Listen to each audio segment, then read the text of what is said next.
तो मैं तो हमेशा ये बोलता हूँ कि मेरे को ये एक चीज़ में अचंभा होता है कि ठीक है, ऑफिसर्स जब फौज छोड़ के बाहर आते हैं तो ऑफिसर्स के लिए बहुत अपॉर्चुनिटी होती है, क्योंकि they are also articulate, good communicators, exposure is more. But मैं हमेशा हैरानी होती है मेरे को कि जो जवान एक टैंक को खोल के जोड़ सकता है, जो जवान थर्ड जनरेशन मिसाइल फायर कर सकता है, जो जवान को आप हिंदुस्तान को रिप्रेजेंट करते हुए यूएन मिशन में भेजते हैं, जो जवान को आप इंडिया की न्यूक्लियर एसेट्स हैंडल करने की जिम्मेवारी देते हैं, उस जवान को सर्विस के बाद आप सिर्फ एक होटल के बाहर एक सिक्योरिटी गार्ड की नौकरी दे रहे हैं। उस जवान में इतनी कैपेबिलिटी है, वो इतना कुछ कर सकता है, उसको लेवरेज करने की बजाय उसको एक सिंपल सिक्योरिटी गार्ड की नौकरी देना मेरे हिसाब से नेशनल वेस्टेज है। क्योंकि उस जवान को बना के तैयार करने के लिए कितने करोड़ों का खर्चा हुआ है वो शायद लोगों को पता नहीं है। एक जवान को ट्रेन करने के लिए लाखों का खर्चा होता है। फिजिकल फिटनेस, मेंटल रोबस्टनेस, हथियार की training, team working, engineering, signal, communication, ये सब सीखने के बाद वो एक एक एक सोल्जर बनता है।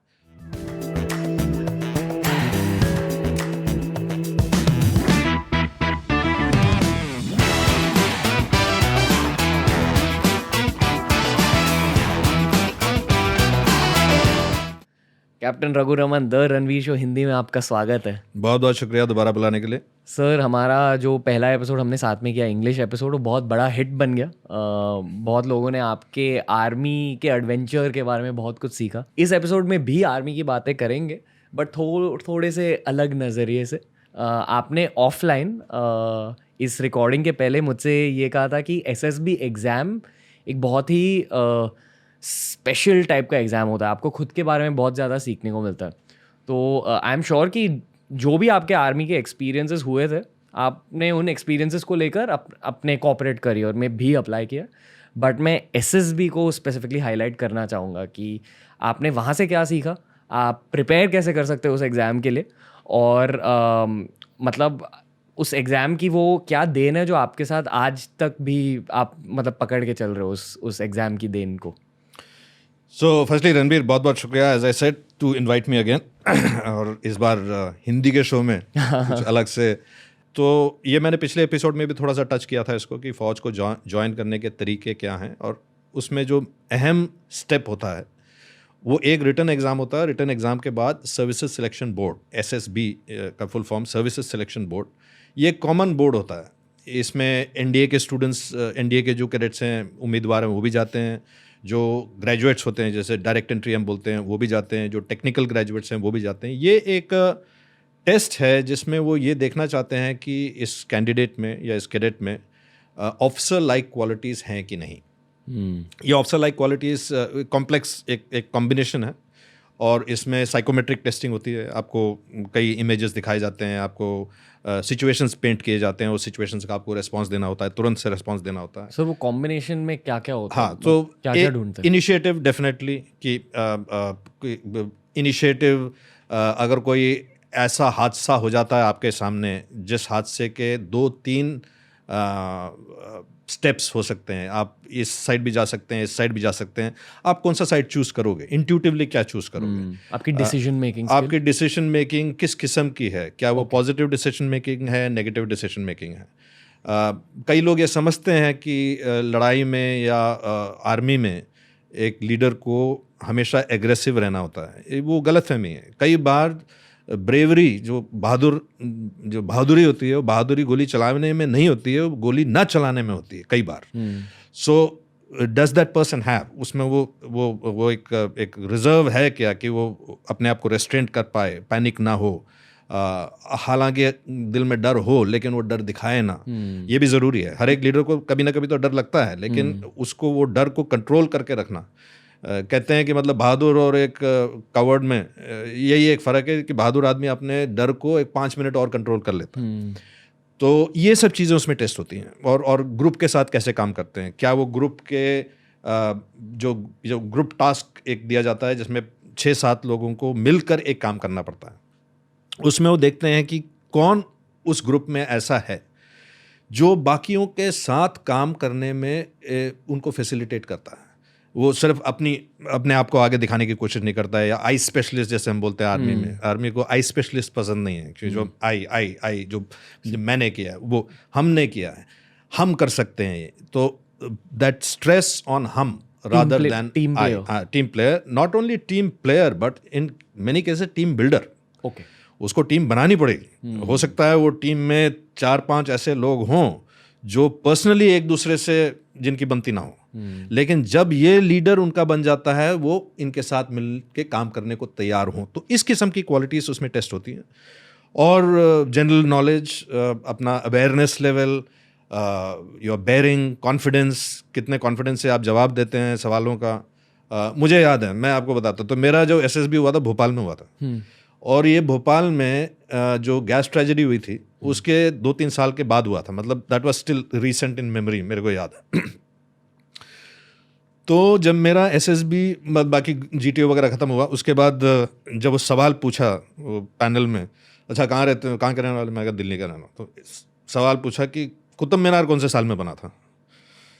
मैं सोचा इधर उधर, फिर बस सट्टा मारने से तो अच्छा बोल, मेरे को पता नहीं है कि कौन से साल में, पता है वहाँ पे कुतुबुद्दीन, नहीं कौन सा साल तो मुझे पता नहीं। फिर हुमायूं टूम के बारे में कुछ पूछा कि ये मतलब कौन से साल में कहाँ बना था तो उसका भी मैंने कहा ये भी मेरे को पता नहीं है। फिर तीसरा कोई सवाल पूछा, जंतर मंतर में कितने यंत्र हैं, तो मैंने फिर बोलते आप दिल्ली के ही रहने वाले हैं। मैं कहा मैं दिल्ली का रहने वाला हूँ, अगर आप मेरे से ये पूछें कि रीगल सिनेमा में कौन सी बसें जाती हैं, या दौलखवां जाने के लिए सबसे शॉर्ट रूट कौन सा है, या सदर बाज़ार में पार्किंग कहाँ मिलती है, वो मैं आपको बता सकता हूँ, क्योंकि वो मेरा काम पड़ता है उससे।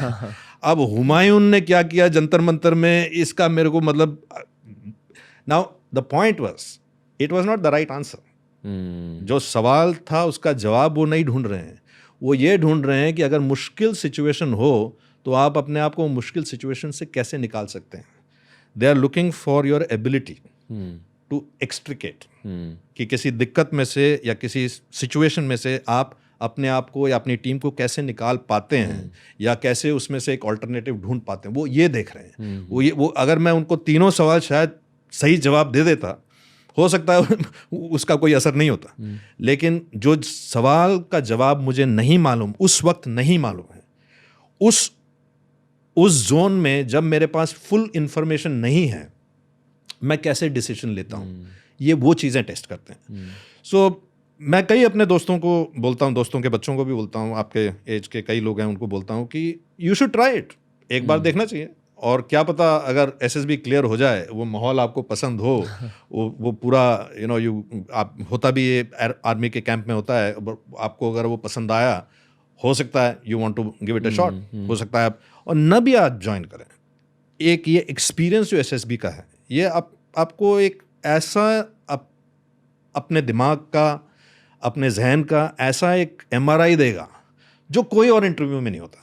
किसी और इंटरव्यू में आपकी साइकोमेट्रिक टेस्टिंग नहीं होती है, आपको कुछ कॉलेजेस में करते हैं, लेकिन इतने इंटेंसिवली, जहाँ इतने सारे प्रोफेशनल्स आपके हर बिहेवियर को वॉच कर रहे हैं, आपके हर एक्शन को देख रहे हैं, कई ऐसी बातें जो आपको अपने बारे में पता नहीं होगी, वो आपको इस एक्सपीरियंस के बाद पता लग जाएगा। तो मेरे हिसाब से आई ऑलवेज एडवाइस कि कई लोग बोलते हैं लेकिन मेरा कोई इंटरेस्ट नहीं है आर्मी ज्वाइन करने में।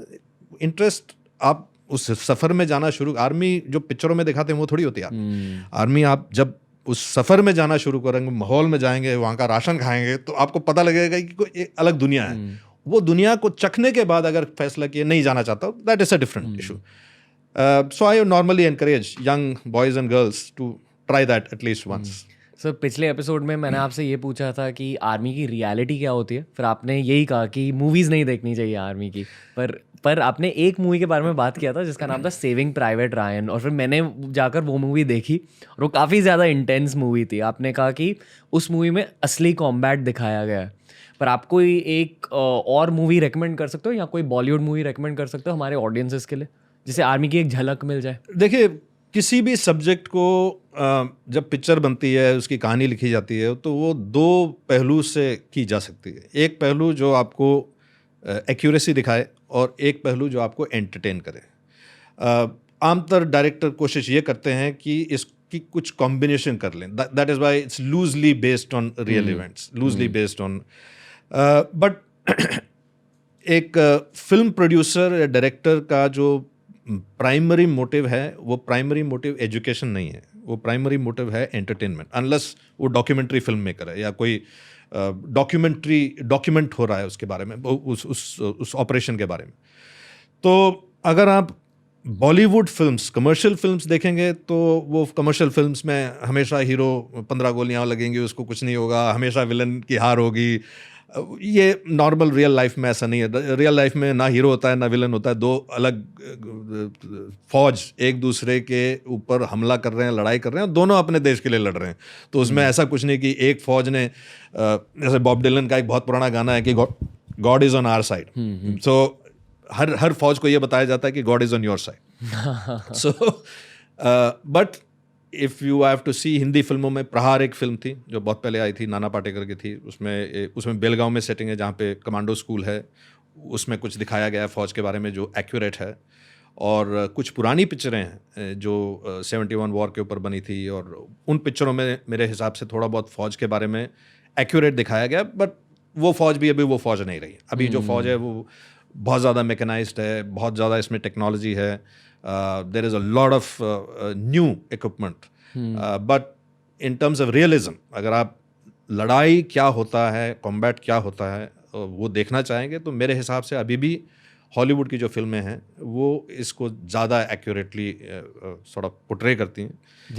जैसे कि बैंड ऑफ ब्रदर्स है, स्टीवन स्पीलबर्ग की एक सीरीज़ है, Ed Ambrose and Steven Spielberg, बहुत अच्छी एक सीरीज़ है, पुरानी सीरीज़ है, नहीं काफ़ी पुरानी है, जिसमें उन्होंने एक कंपनी होता है, तकरीबन 150 लोगों का दस्ते को एक कंपनी कहा जाता है। प्लाटून 40 की नफरी प्लाटून होती है, 3-4 प्लाटून मिलके एक कंपनी बनती है, 3-4 कंपनियां मिलके एक पलटन बनती है, एक बटालियन। तो इन्होंने एक company, Baker company, B company, जो हमारे यहाँ उसको ब्रावो कंपनी बोलते हैं, उस कंपनी के सफ़र को उन्होंने क्रॉनिकल किया, पूरे उसको रिकॉर्ड किया फ्रॉम द टाइम जब उन्होंने D-Day 6 June 1944 landing up to Paris. और ऑफ कोर्स ये 150 में से मुश्किल से 12-13 लोग बचते हैं, क्योंकि कई लोग इसमें मर जाते हैं, जख्मी हो जाते हैं, घायल हो जाते हैं। तो ब्रावो कंपनी अपना शेप बदलती रहती है, नए लोग आते रहते हैं, और ये पूरा उन्होंने क्रॉनिकल किया है कि एक लड़ाई में एक जवान या ऑफिसर के दिमाग में, उसके जहन में क्या होता है, जब वो एक्शन में जाता है तो उसको कैसा लगता है, जब एक्शन से निकल के आता है तब उसको कैसा लगता है, जब उसको ये लगता है कि इस एक्शन में मेरे कुछ दोस्त घायल हो गए या मर गए, तो उसको उसमें क्या मतलब इमोशन, कैसी इमोशन होती है, ये सब उस मेरे ख्याल से सीरीज में बहुत अच्छी तरह कैप्चर किया। सर आप उस इमोशन के बारे में कुछ बता सकते हैं? वही इमोशन देखिए, कोई भी स्ट्रेस के सिचुएशन में अगर आप एक ग्रुप, 4-5 लोगों को एक ग्रुप बना के किसी भी स्ट्रेसफुल सिचुएशन में डाल देते हैं, चाहे वो स्ट्रेसफुल सिचुएशन ट्रेनिंग ही क्यों ना हो, वो ग्रुप एक एक्चुअली बैंड ऑफ ब्रदर्स बन जाता है। क्योंकि अगर आप कभी भी आप टीम बिल्डिंग का भी कोई एक्सरसाइज करना चाहें, अब मैं आपको सिंपल सा एग्जांपल देता हूँ, कुछ क्या 2005 में बॉम्बे में बाढ़ आई थी, अब मतलब हेवी रेनफॉल हुआ था, पूरा बॉम्बे फ्लड हो गया था, हज़ारों लोग कारों में फंसे थे।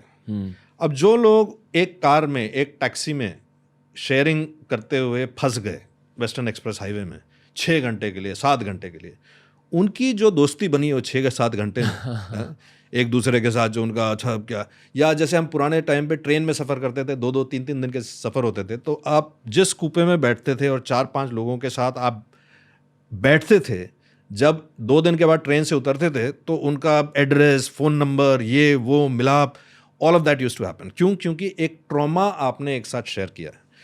तो एक तो आर्मी में ट्रेनिंग के दौरान आप अपने कोर्समेट्स के साथ हैं, पलटन में अपने जवानों के साथ हैं, और आर्मी का कुछ रहने का माहौल ऐसा है कि ये 9 to 5 जॉब तो है नहीं, तो अगर आप किसी कंटोनमेंट में हैं तो तकरीबन पूरे ही टाइम आप अपने जवानों के साथ, अपने टीम के साथ, अपने लोगों के साथ हैं।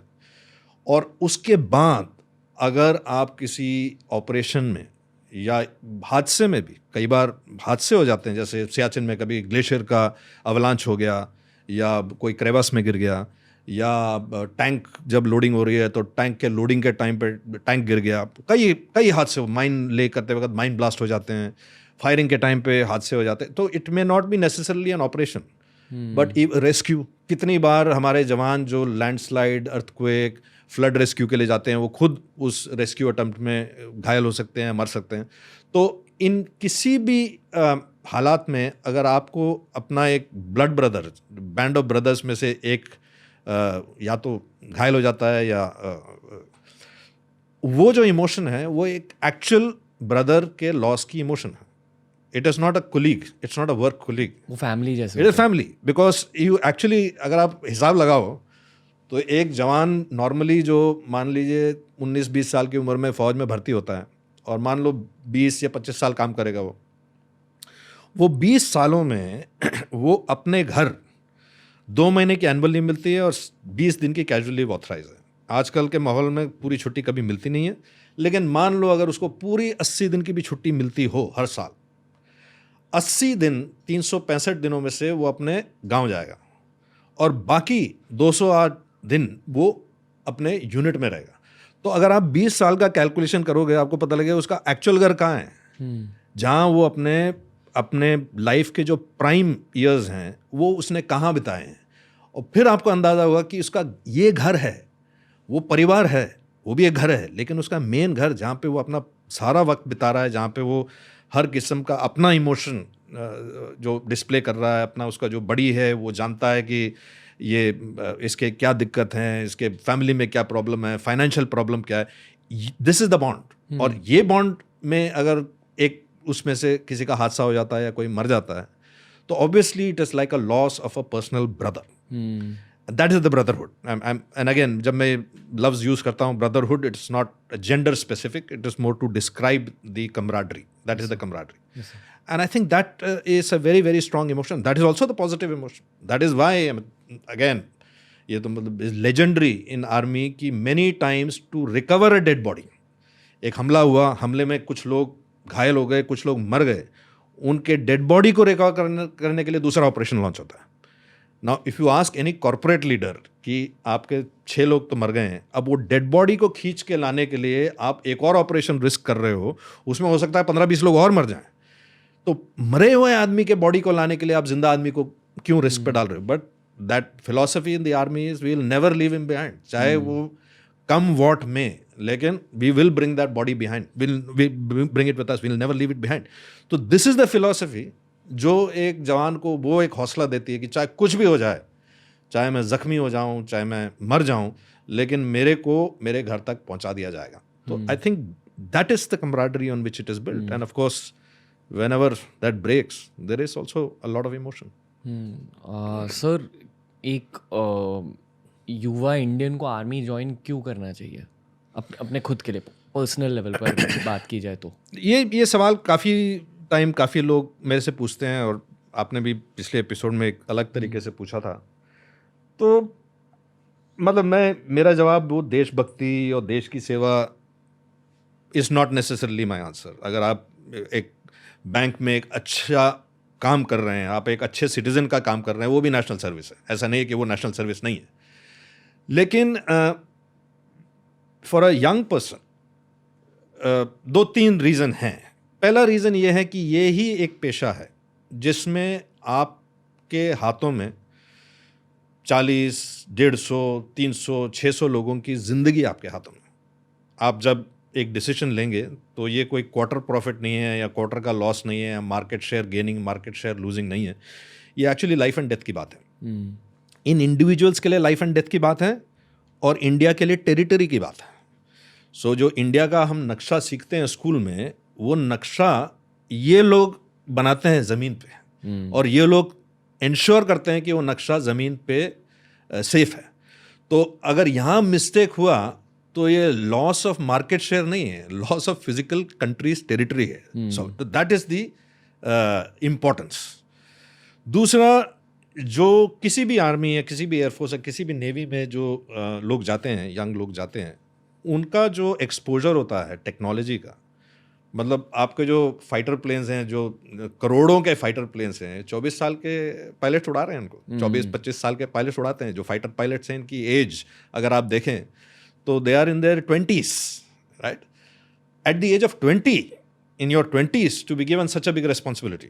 मेरे इस ख्याल से किसी भी पेशे में आप चाहे हार्वर्ड से ग्रेजुएट करके यू जॉइन MNC, 26 साल की उम्र में प्रधानमंत्री आपको ये नहीं बोलेगा कि हमारे देश की इज्जत तुम 6 जहाज़ों के हाथ में है, या ये जो आपने पेलोड डिलीवर करना है, ये पेलोड अगर थोड़ा सा भी गलत हो गया और टारगेट की जगह किसी सिविलियन एरिया में लैंड हो गया तो ये एक इंटरनेशनल इंसिडेंट बन सकता है।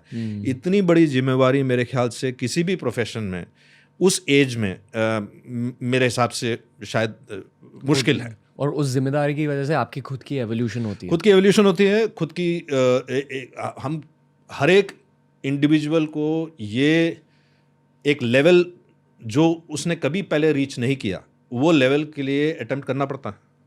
So you are always attempting that, ये मुझे आता है लेकिन जो मेरे को टास्क दिया जा रहा है ये उससे बड़ा टास्क है जो मैंने कभी सीखा नहीं है, जो मेरे को वहाँ जाके सीखना पड़ेगा, जो मेरे को करना पड़ेगा। लेकिन there is no option of saying it can't be done, and specially defence forces is the last bastion ना।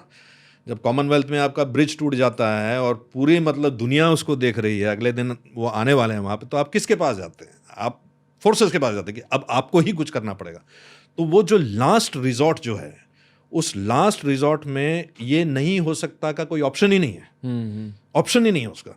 तो कोई भी टास्क हो, वो जितना मर्जी मुश्किल हो, जितना मर्जी नया हो, पहले कभी नहीं किया हो, उसको करने की जो कॉन्फिडेंस है, वो कॉन्फिडेंस मेरे ख्याल से और कोई इंस्टीट्यूशन नहीं सिखा सकती।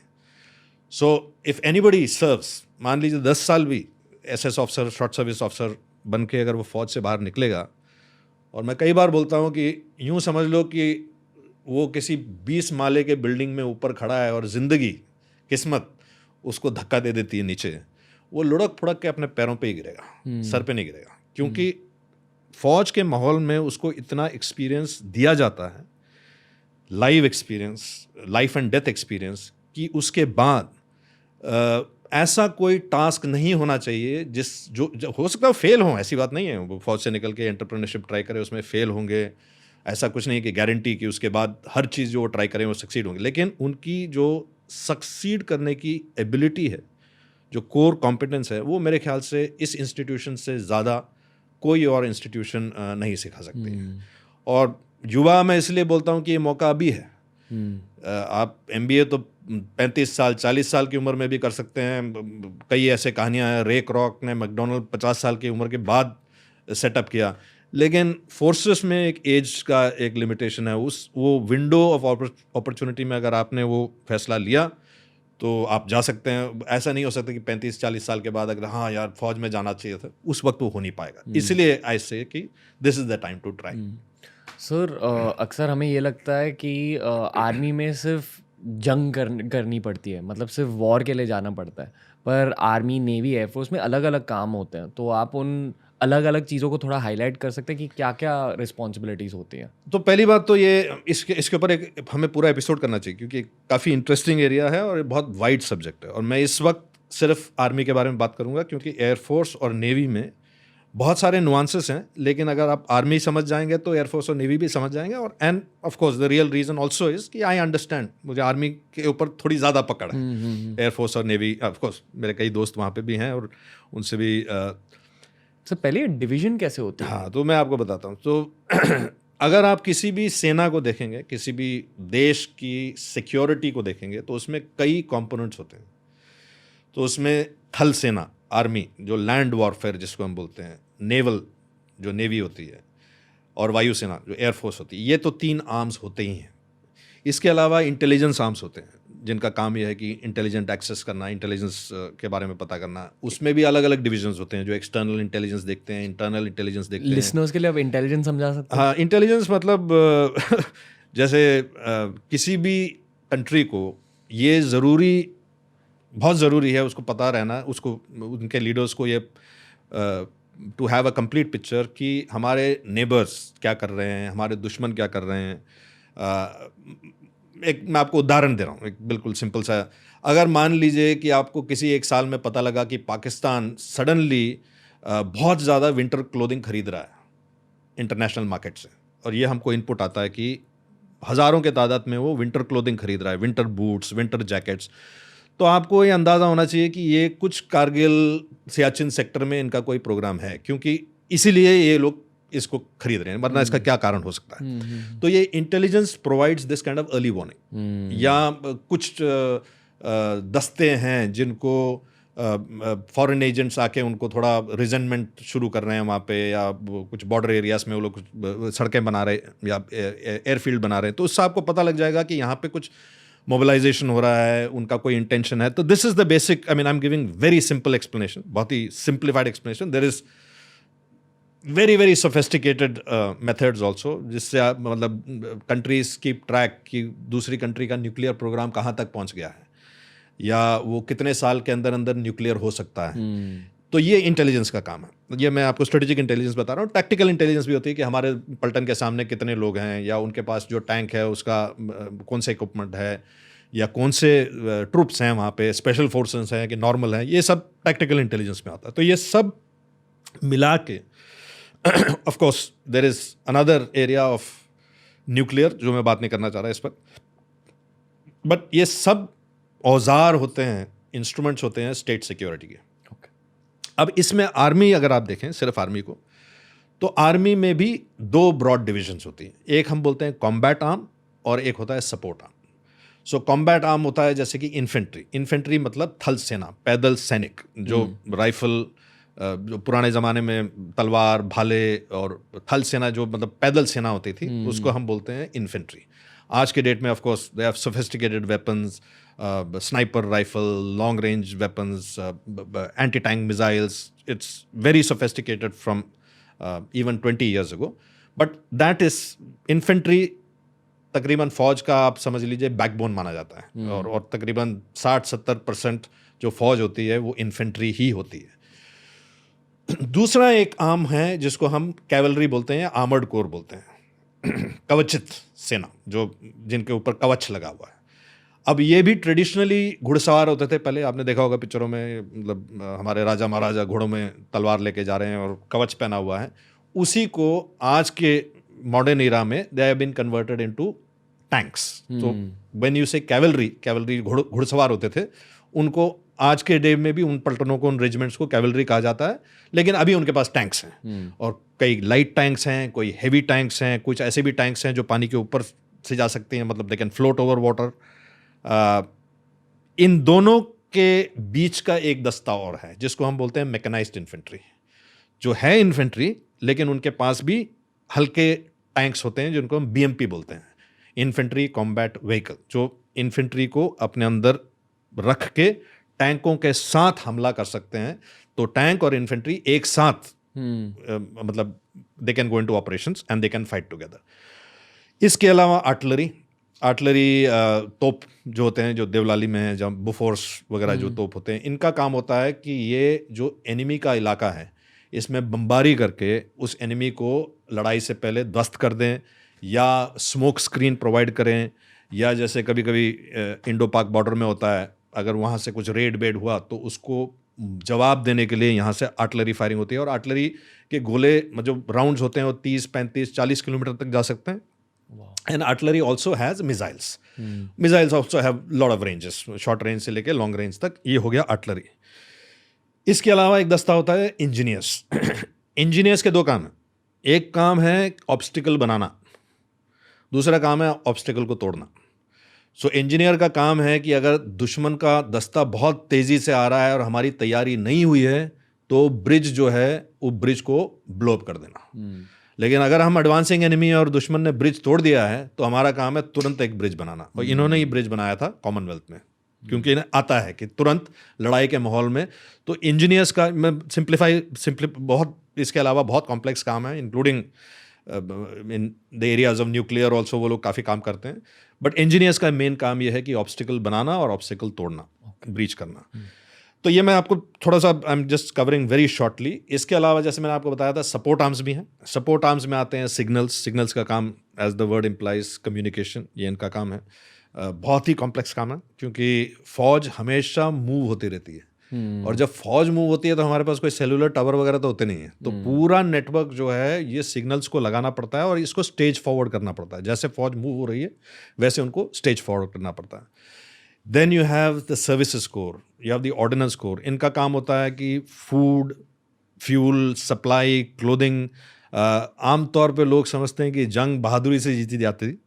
बहादुरी बहुत ज़रूरी चीज़ है, लेकिन लॉजिस्टिक्स उतना ही ज़रूरी है। तो अगर टैंक का फ्यूल नहीं पहुंचता है, टैंक का अगर अपना एम्यूनिशन नहीं पहुंचता है, या जहाज़ के लिए अगर फ्यूल फॉरवर्ड एरिया में नहीं है, तो फिर वो चाहे जितने करोड़ों का जवान हो या जितना बहादुर पायलट हो, उसका कोई काम नहीं है, तो या उसका कोई इफेक्ट नहीं होने वाला। पिछले पॉडकास्ट में आपने कहा था कि वॉर्स आर वन और lost based on logistics. They are, because you can have brave soldiers, बहादुर जवान हो सकते हैं, लेकिन अगर उसका एम्यूनिशन खत्म हो गया तो मतलब वो कैसे लड़ेगा उसके आगे? ठीक है, मतलब बैनट से लड़ सकता है, लेकिन वो लड़ाई एक तरफा लड़ाई होगी, उसमें उसके जीतने के चांसेस बहुत कम है। तो लॉजिस्टिक्स बहुत ही ज़रूरी है। इसके अलावा medical, there is a medical corps जिनका काम है कि फॉरवर्ड स्टेशंस में मेडिकल एड प्रोवाइड करना, जंग के दौरान मेडिकल एड प्रोवाइड करना। इनके डॉक्टर्स होते हैं, डॉक्टर्स जो साथ में जाते हैं जंग में, साथ लड़ते हैं वहाँ पे। अगर पैरा ट्रूप्स हैं तो पैरा से वो भी, मतलब they fight with the troops, they are just professional doctors but they are soldiers. So when you look, ये सब तमाम चीज़ों को मिलाने के बाद आर्मी होती है। और कोई भी ऑपरेशन प्योरली आर्मी ऑपरेशन नहीं होती है, उसमें इंटेलिजेंस इन्वॉल्व होता है। तो उसमें आईबी जैसे सोर्सेस आएंगे, आरएनएडब्ल्यू वाले एजेंसीज भी इन्वॉल्व होंगे, एयरफोर्स होगा टू गिव एयर कवर, और कई ऑपरेशन ऐसे हो सकते हैं जिसमें नेवल एक्सट्रिकेशन हो सकता है, जैसे कराची में 1971 में हुआ था, नेवल ऑपरेशन एक अलग। तो ये तीनों चारों जो औजार हैं एक साथ मिल के जब काम करते हैं, that is what we call the defense forces, right? So normally civilians, when they say army, they are referring to defense forces. Army में एयरफोर्स भी शामिल है, नेवी भी शामिल है, स्पेशल फोर्सेस भी शामिल है, इंटेलिजेंस भी, सब कुछ शामिल है उसमें।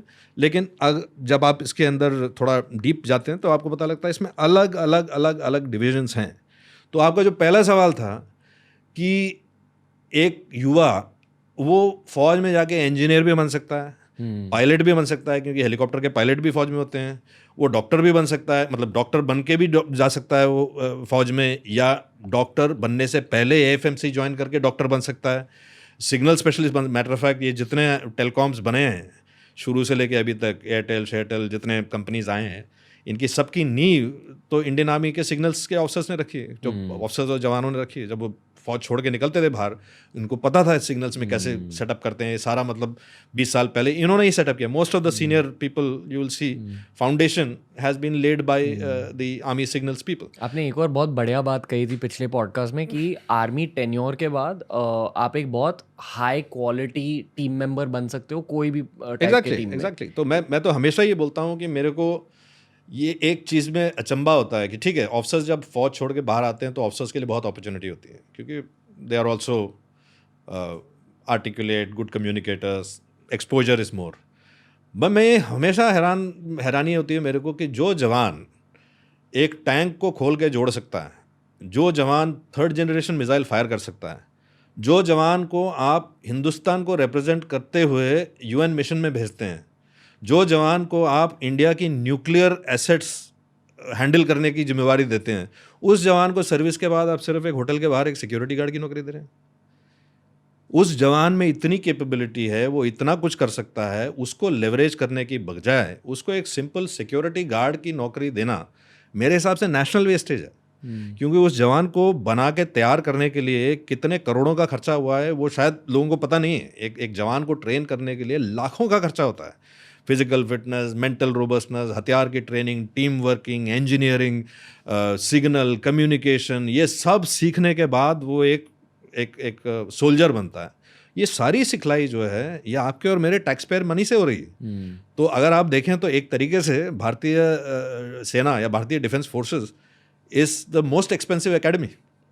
आप यूँ समझ लीजिए, जैसे अगर कोई पायलट जिसने फाइटर एयरक्राफ्ट उड़ाए हैं, जंग के मैदान में फाइटर एयरक्राफ्ट उड़ाए हैं, वो अपना जो टेन्योर ख़त्म करने के बाद सिविल एविएशन में पायलट बन के आता है, तो उसकी कितनी घंटों की ट्रेनिंग ऑलरेडी फोर्सेस में हो चुकी है, और वो ट्रेनिंग को आप एक कमर्शियल साइड में लेवरेज कर सकते हैं। तो ये पायलट के लिए समझना बहुत आसान है, तो जवानों के लिए क्यों नहीं? जो जवान ने हवलदार के तौर पे 10 लोगों को संभाला है, एक जेसीओ के तौर पे एक 40 लोगों को संभाला है, कंपनी का 2IC रहा है, मतलब 180 लोगों को संभाला, उसका एडमिनिस्ट्रेशन देखा है, उसने सिग्नल इक्विपमेंट हैंडल किया हुआ है, करोड़ों के इक्विपमेंट टैंक हैंडल किए हुए हैं, मिसाइल्स फायर करे हुए हैं। इन सब जो कैपेबिलिटी को अगर हमने ठीक से लेवरेज किया तो मेरे हिसाब से एवरी ईयर 50,000 लोग निकलते हैं फौज में से। ये 50,000 लोग सिर्फ अपनी टेक्नोलॉजी नहीं लेके आ रहे हैं, ये ऑर्गेनाइजेशनल कैपेबिलिटी लेके आ रहे हैं, ये एक्सपोजर लेके आ रहे हैं। जो एक जवान मान लो रिटायरमेंट के बाद मंडी में जाके बस जाता है, उसने दुनिया देखी हुई है, उसको पता है कि बाहर के देशों में कैसे काम होता है, हाइजीन के बारे में मालूम है, एजुकेशन के बारे में मालूम है। इस सब का इस्तेमाल leveraging I think can be done, it can be very easily done. आपको लगता है कि ये बदलाव आ रहा है कि लोग अभी आर्मी को देखकर ये कह रहे हैं कि हाँ हम आर्मी को भी हायर कर सकते हैं, आर्मी मैन को हायर कर सकते हैं? आर्मी मैन को तो हमेशा ही हायर करते हैं लोग, इसमें कोई शक नहीं है। लेकिन जिस कारण से वो लोग हायर करते हैं, कई लोग ये समझते हैं डिसिप्लिन अच्छा होगा, ऑनेस्टी होगी, सही बात है, और मतलब all these things that you typically identify with army जवान, इन वजहों से वो लोग हायर कर रहे हैं, ज़रूर कर रहे हैं। But let me give you an example. मैं आपको, मान लीजिए कोई कंपनी, मैं नाम नहीं लेना चाहता किसी भी कंपनी का, मान लीजिए कंपनी एक मोटरसाइकिल लॉन्च कर रही है हिंदुस्तान में, और वो मोटरसाइकिल लॉन्च करने के लिए उनको 200 डीलरशिप खोलने पड़ेंगे। तो उनको 200 अभी हेड मैकेनिक चाहिए। तो अभी वो क्या करेंगे, वो हायर करेंगे किसी और कंपनी में से, यहाँ से तोड़ेंगे, वहाँ से तोड़ेंगे, इधर से लेंगे, उधर से लेंगे, और वो ये 200 लोगों को तैयार करेंगे। मान लीजिए एक दूसरा ऑल्टरनेटिव है। दूसरा ऑल्टरनेटिव ये है कि वो इंडियन आर्मी को बोलें कि हमारे को 200 ऐसे लोग चाहिए जो हेड मैकेनिक का रोल कर सके। अब फौज में तो जो मैकेनिक है वो, जैसे मैंने आपको बताया, T-72 टैंक को खोल के दोबारा जोड़ देता है। तो ये कि जावा मोटरसाइकिल या बुलेट मोटरसाइकिल को जोड़ के ख़त्म, मतलब he can do it blind folded, कोई बड़ी बात नहीं है। दूसरी बात, जो ये हेड मैकेनिक होगा, मान लो आपने पौंडीचेरी में एक गराज खोला है, तो अगर ये वहाँ का रहने वाला है, पौंडीचेरी तमिलनाडु का रहने वाला है, तो उसके लिए तो हम पोस्टिंग है। और क्योंकि ये अपने करियर के बाद का काम कर रहा है, तो करियर का उसको पेंशन मिलता है, तो he is not attracted by a counter offer. कोई उसको काउंटर ऑफर दे दे कि तुम चेन्नई आ जाओगे तो 20,000 रुपये और बढ़ा, कहते हैं मेरे को नहीं आना, मैं पौंडीचेरी में मेरे को नौकरी मिली है, मैं पौंडीचेरी में खुश हूँ मैं। तो you will have very low attrition, you will have standardization, क्योंकि इस 200 के 200 जो हेड मैकेनिक आ रहे हैं सब एक ऑर्गेनाइजेशन से आ रहे हैं, दे आर कमिंग एज, तो उनको कोई ये ईगो हासिल नहीं है कि ये मेरे से सीनियर है, ये मेरे से, वो मैकेनिज्म उनका पहले से फिट है। तो उसको ये नहीं लगेगा ये TVS से आया है, ये मेरे से सीनियर है, लेकिन महिंद्रा में तो मैं इससे सीनियर था, ये कोई लोचा नहीं है। So you have a homogeneous team which is working. I think इस स्ट्रेटेजिक सेंस से to employ the army talent as a team, मेरे ख्याल से इसके बारे में अभी तक कॉर्पोरेट्स ने कोई मेजर स्टेप नहीं लिया है, और लिया भी है तो सिर्फ सिक्योरिटी के एरिया में लिया। यहाँ सिक्योरिटी के लिए हमको 200 लोग चाहिए। रिलायंस बाय द वे, जहाँ मैं काम करता था, it is one of the largest employees of ex serviceman, I think the largest employer of ex serviceman in corporates. And of course while ज़्यादातर वो लोग सिक्योरिटी देखते हैं, लेकिन सिक्योरिटी में भी वो ऑटोमेशन देखते हैं। वो नेक्स्ट जनरेशन का जो इक्विपमेंट है, next generation facial recognition, surveillance, drones, इन सब एरियाज में उनका जो लेवरेजिंग है, वो मेरे हिसाब से ना सिर्फ सिक्योरिटी में लेकिन लॉजिस्टिक्स में, अभी जैसे एक बड़ी रिक्वायरमेंट होगी आगे जाके फॉर हॉस्टल्स, एजुकेशनल हॉस्टल्स, क्योंकि you know just students boom होते हैं तो हॉस्टल्स की ज़रूरत पड़ती है। Now if some company like OYO decides कि we want to make the OYO of hostels, the best people to man it will be ex serviceman, because there is standard, there is discipline, they have, most of them have done a job called Mess Havildar, which basically looks after administration, ये सब। तो मेरे हिसाब से security के अलावा भी कई ऐसे अपॉर्चुनिटीज़ हैं जिसमें एक्स सर्विसमैन की जो लेवरेजिंग है वो बहुत ज़्यादा हो सकती है, many times more than just employing them as a security guard. That's my limited point. Sir, army की बात की जाए तो आपने अभी बहुत सारे ऑपरेशंस के बारे में बात की है, और इंडियन आर्मी की हिस्ट्री अगर आप स्कैन करेंगे तो वॉर्स भी हुए हैं, पर वॉर्स के अलावा भी ऑपरेशंस होते हैं। तो पहले तो क्या आप इन वॉर्स को थोड़ा सा हाईलाइट कर सकते हो, वॉर्स के बारे में कुछ चीज़ें बता सकते हो कि कौन सी वॉर्स हुए हैं, उनकी स्टोरीज़ क्या थी, और फिर ये जो ऑपरेशंस होते हैं वो ऑपरेशंस में क्या क्या होता है? और क्योंकि अक्सर लोगों को ये लगता है कि सिर्फ मतलब बॉर्डर सिक्योरिटी ऑपरेशन होते हैं, पर उनके भी अलावा बहुत सारे ऑपरेशन होते हैं जिनमें इंडियन आर्मी इन्वॉल्व होती है। तो इन सारी चीज़ों को आप थोड़ा सा हाईलाइट कर सकते हैं?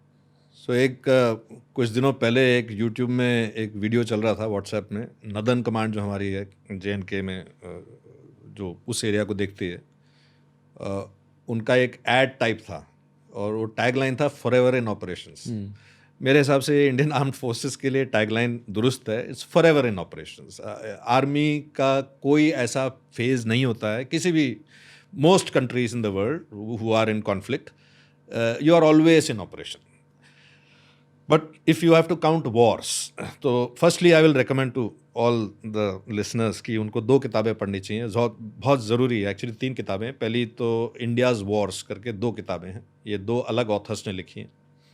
एक ने सेकेंड वर्ल्ड वॉर के इरा को कवर किया है, Srinath Raghavan, who is also ex military officer, और दूसरा is also called India's wars and that talks about the wars after 48 up to 71। And this has been written by air force officer Arjun Subramaniam, जिन्होंने एक और किताब लिखी है उसके बाद, फुल स्पेक्ट्रम, अभी अभी रिलीज़ हुई है वो किताब, जिसमें 71 से लेके अभी तक की जो लड़ाइयाँ हैं ये सब कवर्ड है।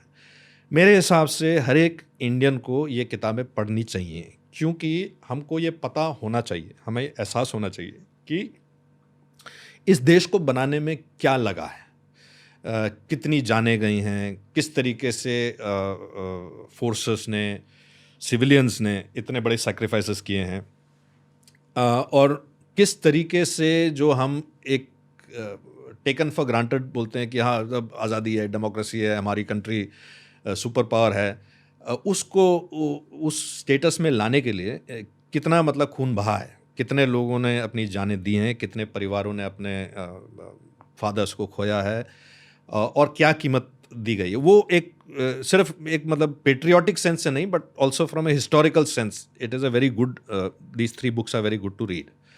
बट मोटा मोटा अगर मैं आपको बताऊं तो आर्म्ड फोर्सेस में 2 तरीके के हालात होते हैं। एक होता है जो नो वॉर नो पीस, जो 90% of the time that is the condition. जैसे अभी चल रहा है, कोई जंग नहीं है पाकिस्तान के साथ, कोई ऐलान जंग नहीं है, लेकिन रोज़ skirmish चलते रहते हैं। कभी उनके घुसपैठिए आते हैं, कभी हमारे लोग उनके घुसपैठियों को इंटरसेप्ट करते हैं, कभी ये चलता रहता है। अभी कल परसों की बात है कि एक कैप्टन और 3 जवान शहीद हुए हैं इसमें। तो ये चलता रहता है, नो वॉर नो पीस। इसके अलावा they will be sometimes war, कभी कभी जंग होती है। तो पहली जंग तो इंडिपेंडेंस के तुरंत बाद हुई थी, जब कश्मीर को हथियाने के लिए पाकिस्तान का एक स्ट्रेटजी था कि वो अपने इर्रेगुलर्स को भेजेंगे। इर्रेगुलर्स मतलब जो रेगुलर आर्मी के नहीं हैं लेकिन मिलिशिया के हैं, जो मतलब अलाइड, नॉट जैसे हमारे BSF हैं या CRPF है, which are not army but militia, and they also created, कई लोग जो छुट्टी पे थे, कई लोग जो रिटायर्ड थे, उनको लेके पाकिस्तानी ऑफिसर्स को लगा के उन्होंने एक पूरी एक रेडिंग पार्टी भेजी थी कश्मीर के अंदर, और उनकी उम्मीद ये थी कि वो उस रेडिंग पार्टी के ज़रिए श्रीनगर तक पहुंचेंगे, और श्रीनगर को एक बार कैप्चर कर लिया तो कश्मीर उनका, because Srinagar was the only airport. और अगर इंडियन आर्मी को रेस्पॉन्ड करना होता तो रेस्पॉन्स का एक ही तरीका था, वो बाय एयरलिफ्ट करना था उनको, और अगर एयरपोर्ट उनके हाथ में होता तो वो एयरलिफ्ट नहीं हो पाता। और हो सकता है अगर फर्स्ट सिख जो पलटन वहाँ पहले पहुँची थी, वो अगर टाइम पे नहीं पहुंचती तो हो सकता है कि जो कश्मीर का हिस्सा अभी हमारे पास है वो हमारे पास नहीं होता, हो सकता है। तो वो पहली जंग थी जिसमें उन्होंने कोशिश की कश्मीर को लेने के लिए, कुछ हद तक उनको सक्सेस हुआ। जो आज वो लोग ऑक्यूपाई करते हैं उस एरिया को, कश्मीर के एरिया को, वो एरिया उन्होंने इस दौरान कैप्चर किया था। उसके बाद जो दूसरी लड़ाई हुई थी वो 1962 में हुई थी चाइना के साथ। वो मतलब उसके बारे में एक अलग कहानी है, कैसे हुई, क्यों हुई, क्या हुई, लेकिन उस वक्त इंडियन आर्मी की जो तैयारी थी वो तैयारी एक मॉडर्न आर्मी, या जो एक आर्मी, इतने बड़े देश की जो आर्मी को होना चाहिए, जितना इक्विपमेंट होना चाहिए, जितना अटेंशन होना चाहिए, जितना ट्रेनिंग होना चाहिए, शायद उस वक्त 1962 में नहीं हुआ था। उसके भी कई कारण हैं। उसका एक सबसे बड़ा कारण है कि हर एक देश को उस वक्त भी नहीं, आज भी इस बात का फैसला करना पड़ता है कि अगर मेरे पास 100 रुपये का बजट है तो इस 100 रुपये में से मैं कितना डिफेंस में खर्चा करूं और कितना प्रोग्रेस पे खर्चा करूं। क्योंकि डिफेंस का खर्चा जो है बहुत ज़रूरी है, लेकिन वो प्रोडक्टिव खर्चा नहीं है। डिफेंस का जो खर्चा, आप जब टैंक खरीदते हैं या मिज़ाइल खरीदते हैं तो मिज़ाइल एक प्रोटेक्शन के लिए आप खरीदते हैं, वो मिसाइल को आप ज़मीन पे डाल के और मिसाइल नहीं उगा सकते, वो इंस्टीट्यूशन से आप टीचर्स को नहीं बना सकते। तो वो एक ऐसा खर्चा है जो देश को आगे प्रोग्रेस के बजट से निकाल के डिफेंस के बजट में डाला जाता है। तो जब भी हम बोलते हैं हम एक नई पलटन खड़ी करनी है, हमें 20 नई पलटनें खड़ी करनी है, तो हर एक पलटन में जो 800 लोग जाएंगे, वो 800 लोग डॉक्टर नहीं बनेंगे, इंजीनियर नहीं बनेंगे, टीचर नहीं बनेंगे, वो बहुत ज़रूरी काम करेंगे, वो देश की सेवा करेंगे और देश की हिफाजत रखेंगे, लेकिन वो प्रोडक्टिव सर्विस नहीं होगी। तो हमेशा एक किसी भी पॉलिटिकल एस्टैब्लिशमेंट को ये चॉइस लेना पड़ता है कि मेरे पास बजट लिमिटेड है, रिसोर्सेज लिमिटेड है, और हर एक चीज़ इंपॉर्टेंट है। डिफेंस भी इंपॉर्टेंट है, चाइल्ड इम्यूनाइजेशन भी इंपॉर्टेंट है, mothers health is also important, education is also important, infrastructure development, लेकिन है आपके पास वही लिमिटेड बजट। 62 की लड़ाई में चाइना ने obviously we lost that war. There are no doubt कि कई उसमें ऐसे बहादुर एक्शन हुए थे, कई ऐसे लेजेंडरी हीरोज थे उस लड़ाई में भी जिन्होंने लास्ट मैन लास्ट राउंड तक लड़ाई लड़ी, लेकिन एक under equipped and under powered army cannot hold beyond a certain point, no matter कितने भी ब्रेव हों या how well they are led, they cannot. 62 और 65 के बीच में इंडियन गवर्नमेंट को ये एहसास हुआ कि ये जो हम इतनी बेइज्जती हुई और आर्मी को हार देखनी पड़ी, तो पूरी end of course globally also it was a major concern कि China could do this, so other countries also knew कि अगर एशिया में हमको बैलेंस रखना है तो चाइना के साथ साथ हमको इंडिया को भी सपोर्ट देना पड़ेगा, नहीं तो चाइना बहुत हावी हो जाएगा, जैसे अब हो गया बहुत हावी हो जाएगा। तो उन्होंने इंडियन आर्मी के री इक्विपमेंट टू मॉडर्नाइज इट, काफ़ी सारा इक्विपमेंट आया, अलग अलग देशों से आया, और इंडियन आर्मी मेनली इजराइल से आया था, कई देशों से आया था, and mainly it came from Russia and the US at that time. So then Pakistan at that point they realise कि इंडियन आर्मी की जो स्ट्रेंथ है अब बहुत तेज़ी से बढ़ रही है, तो अगर हमने एक अपॉर्चुनिटी अटैक का करना है कश्मीर को वापस हासिल करने के लिए, तो वो अब करना चाहिए, क्योंकि अगर 5-6 साल और गुजर गए तो इंडियन आर्मी की ताकत इतनी हो जाएगी कि Pakistani army will not be able to take them on, and that is why 1965 they attempted an attack. इसके कई अलग अलग पहलू हैं और कई लोग इसको कई अलग अलग किस्म से इंटरप्रेट करते हैं, लेकिन बाय एंड लार्ज इसका इंटरप्रिटेशन ये है कि इस 1965 की लड़ाई में neither side had any major victory और मेजर डिफीट। यूं कह सकते हैं कि क्योंकि पाकिस्तान ने शुरुआत करी थी और पाकिस्तान को कोई मेजर गेन नहीं हुआ, इसीलिए पाकिस्तान को हम अपनी तरफ से ये कह सकते हैं कि इस लड़ाई में वो लूज़र थे, क्योंकि उन्होंने शुरुआत करी लेकिन उनको कोई गेन नहीं मिला। लेकिन रियली ऑन ग्राउंड अगर देखा जाए तो ऐसा कोई कुछ बॉर्डर एरियाज रीएडजस्ट हुए, लेकिन ऐसा कोई major neither success nor failure. उसके ठीक 6 साल बाद 1971 की जो लड़ाई हुई थी, वो मेरे ख्याल से सब जानते हैं कि उसका 50th एनिवर्सरी होने वाली है अगले साल। It is probably most decisive battle. ये लड़ाई अलग अलग इंस्टीट्यूशंस में इसको सिखाया जाता है, इसको स्टडी किया जाता है, क्योंकि ये शायद ही ऐसी एक लड़ाई है जिसमें एक स्टैंडिंग आर्मी, जो आर्मी ऑलरेडी है नेशन के पास, उसको तैयार करके 2 फ्रंट में लड़ाई लड़ी गई और एक नया देश क्रिएट किया गया। ये मेरे हिसाब से बहुत ही सेल्डम ऐसा हुआ हिस्ट्री में कि लड़ाई के एंड में एक देश को कम्प्लीटली हरा दिया और दूसरे एरिया में जो प्रॉब्लम हो रही थी उस प्रॉब्लम को सॉल्व करके एक नया देश शुरू किया, बांग्लादेश। सो ये 71 की लड़ाई थी, विच वॉज अगेन, इसमें भी कई लेसन्स हैं, कई, और जैसे हर लड़ाई में होती है, there is a lot of luck involved, there is a lot of fate, कई चीज़ें हैं।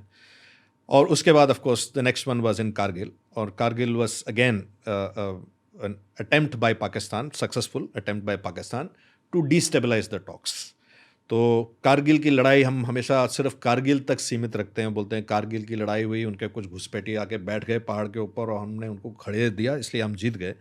लेकिन मैक्रो व्यू में अगर हम इसको देखें तो ये पाकिस्तानी आर्मी की एक अटेम्प्ट थी जो टॉक्स इंडिया और पाकिस्तान के बीच में हो रहे थे उस वक्त, वाजपेयी जी और नवाज शरीफ के बीच में जो अकॉर्ड हो रहा था, उस अकॉर्ड को तोड़ने का उनका प्लान था, ताकि पाकिस्तानी आर्मी पाकिस्तान के ऊपर हुकूमत कर सके, उनको ये बताकर कि हिंदुस्तान हमारा दुश्मन है। अगर हिंदुस्तान और पाकिस्तान की डेमोक्रेटिक लीडर्स ने हाथ मिला लिया होता तो फिर पाकिस्तानी आर्मी का कोई लोको स्टैंड ही नहीं है उसके बाद। तो उस वजह से ये कारगिल वॉर की शुरुआत की गई थी। एक थियरी है और मेरे हिसाब से ये सबसे एक्यूरेट थियरी है, क्योंकि उस लड़ाई के बाद हालांकि पाकिस्तान की हार हुई और उनको वापस निकाल दिया गया, लेकिन पाकिस्तानी आर्मी उस साल के अंदर अंदर ही नवाज शरीफ साहब पाकिस्तान के सीईओ बन गए और मुशर्रफ साहब सीईओ बन गए, और जो नवाज शरीफ साहब थे उसको एग्जाइल में निकाल दिया। तो हर तरीके से अगर देखा जाए तो उस लड़ाई में पाकिस्तानी आर्मी की जो ऑब्जेक्टिव थी वो कारगिल को लेना नहीं थी, वो ये टॉक्स को तोड़ना थी, जिस ऑब्जेक्टिव में वो सक्सेसफुल रहे। और कारगिल के बाद of course we have not had a major operation. जो भी चाइना में चल रहा है, I don't think that can be qualified in that category, because we have not declared war. हमने अपनी तरफ से कोई जंग ऐलान नहीं किया और ना चाइना ने ऐलान किया, तो वो एक अलग कैटेगरी है, वो देखेंगे क्या होता है उसमें। तो ये तो जंग थी, लेकिन इसके अलावा भी शुरुआत से लेकर अगर आप देखें तो अब 90s के टाइम से कश्मीर में प्रॉब्लम है। Immediately after independence north east में प्रॉब्लम था। Nagas had rebellion had started. There were problems in several other, we had operations in Goa to take back Goa, to take back Hyderabad. इसके अलावा जो इन्फिल्ट्रेशन होता है वैली में, या फिर ऑपरेशन ब्लू स्टार हुआ, या ऐसे कई ऑपरेशंस तमाम हिस्ट्री में अगर आप देखें तो हर एक साल एक दो 3-4 छोटे मोटे ऑपरेशंस चलते रहते हैं। और so at no given time is the army is at peace. Some battalions, कुछ पलटने होंगी जो पीस स्टेशन में होंगी, जो रेस्ट रिकुपरेशन कर रहे हैं, रिफिटमेंट कर रहे हैं, अपने नेक्स्ट ऑपरेशनल टेन्योर की तैयारी कर रहे हैं। लेकिन ऐसा कभी नहीं होगा कि India IPKF happened in between when for substantial part of time a large part of the army was deployed in Sri Lanka.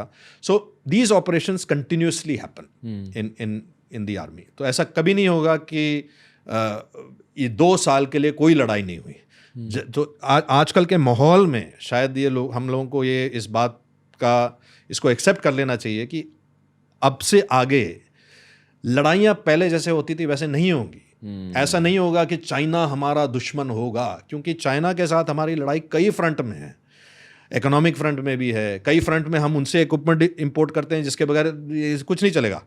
Studio वूडियो कुछ नहीं चलेगा, इंटरनेट नहीं चलेगा, तो वो भी हमें उन चीज़ों की भी ज़रूरत है। वो हमारे लिए एक्सपोर्ट मार्केट भी हैं। उसके अलावा टेरिटरी का कुछ प्रॉब्लम है, आइडियोलॉजी का कुछ प्रॉब्लम है। तो ऐसा अभी हमें वो ब्लैक एंड वाइट जो सिनारियो होता है कि अभी लड़ाई है और अभी लड़ाई ख़त्म हो गई, ये दुश्मन है, ये दोस्त है, ऐसा नहीं होगा। वो it will be a combination of no war, no peace, no friend, no enemy. In certain areas friend होंगे, certain areas you will be enemy. This is the reality of the complex nature of modern warfare. Sir, एक video game है call of duty modern warfare. तो उस game को खेलकर अक्सर लोगों को ये लगता है कि आर्मी का फ्यूचर है लेज़र गन्स, या मतलब ये बहुत हाई टेक इक्विपमेंट, वो स्पाइडर बॉम्ब्स और वो सब। पर एक्चुअली आपने बहुत इंटरेस्टिंग चीज़ कही है कि जो आज तक का वॉरफेयर रहा है वो इवॉल्व हो रहा है कोई और अलग टाइप के वॉरफेयर में। मैंने भी इस चीज़ के ऊपर एक किताब पढ़ी है, जैसे साइबर वॉरफेयर हाईलाइट किया गया है वहाँ।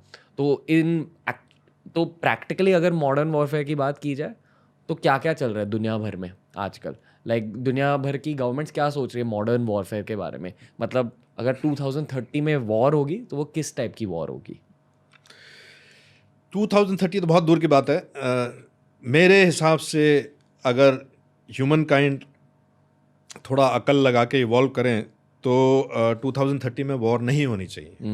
क्योंकि एक बहुत पुरानी पिक्चर थी वॉर गेम्स, और उसमें एक अच्छी कहानी थी। उन दिनों के लिए इट वॉज वेरी एडवांस अगर देखा जाए तो। मेरे ख्याल से 20-22 साल पुरानी पिक्चर है, जिसमें एक यंग बॉय जो एक बड़ा तगड़ा हैकर है, वो पेंटागन के कंप्यूटर्स को हैक कर देता है, और वो हैक करके वो एक वॉर गेम खेलना शुरू कर देता है, और the computer actually starts playing the game.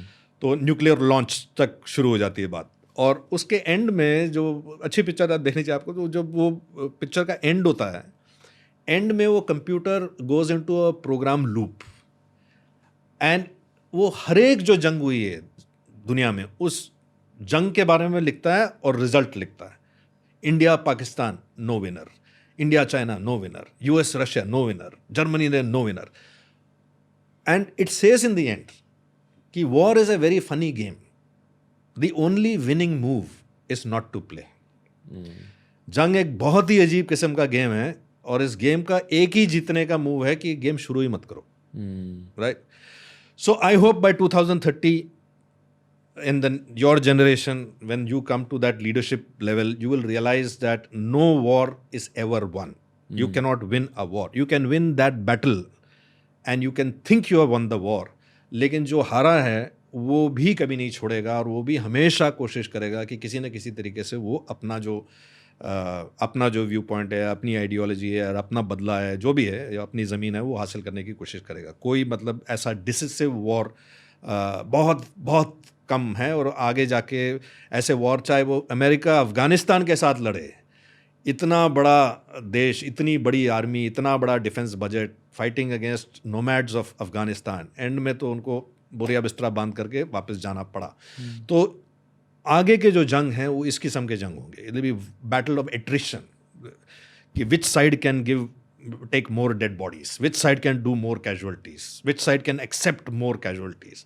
So having said that, war has always evolved. तो पहली जो जंग लड़ी होगी ह्यूमन काइंड ने, वो ज़मीन पे लड़ी थी. भाले फेंके, पत्थर फेंके एक दूसरे को, तलवार से लड़ाई लड़ी, ये वो. फिर किसी ने एक जहाज़ की ईजाद की कि हाँ चलो समुंदर में भी हम जा सकते हैं. और फिर next stage of warfare was in the water.